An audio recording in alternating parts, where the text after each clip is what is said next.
afunye omukisa ng'oli bweru nga wazze oba ng'oteekateeka kujja mu Uganda,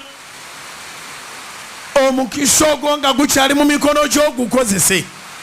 Kiruma nnyo omuntu okujja kuno abantu ne bamulyako sente ez'embuba lya Krisimansi, ne bamutuuma amannya mangi, ne bamuwaana bwali munene, bwali biringi, bwali bijodolo, bwali dooni, bwali ne bamuyita buli kintu kyonna, mugagga waffe, mugazi waffe, oyo atutegeerera. Ne boogera buli kintu kyonna ne babyogera ebigambo ne bikujjamu ssente. Ebigambo by'abantu byavuwaza.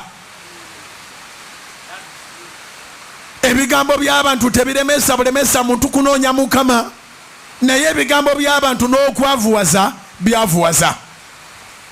N'olaba omuntu eri azze mu Uganda ng'alina ssente, ku ssaawa esembayo ng'atunda n'ekapoloti ke afune tiketi emuzaayo. N'omumuza nti wali ose nazo bazikolamu ki? Nga yasanyusa abantu. Ofubanga nnyo mu bulamu bwo n'otobeera mani pleaser. Anyiiganyiige nga talina kyakufiiriza.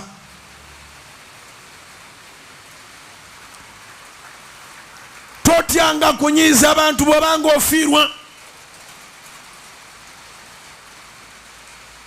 Abantu banyiige. Obusungu bw'abantu si bwe busungu bwa Katonda. Naye okusanyusa abantu kusobola okunyiiza Katonda, emikisa n'otaddamu kirabako. Kubanga gwe omanyi ky'oyiseemu. Twayita mu kaseera nga teri akukubira kasimu. Twayita mu kaseera ng'abalya ssente zo tewali n'omu akuweereza wadde 10 nga tuli mu lockdown. Katonda atuyambye, era bw'anaatuyambira ddala ng'era bw'ajja otuyamba. Pulezidenti w'eggwanga lino yandivaayo nga bwe yasuubiza mu January oba speech gy'anaakola nga 31 n'alangirira nti ekonome y'eggwanga esumuluddwa. Kiri kugasa ki ekonome okusumululwa ng'ensimbi abaazikulyako bagamba wali musiru, bw'oba wali musamakati nga bagamba wali musamaavu, bw'oba wali musama nga wali okomyewo obukomi wano kati nga bagamba nti wali musamaavu.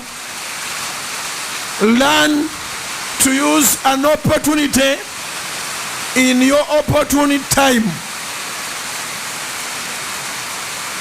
Or learn to take advantage when you still have an advantage. Take advantage on your advantage. Omukisa gw'olina gukozesa oleme kaaba mu maaso awo. Abantu b'oyagala obasanyuse tebasiima.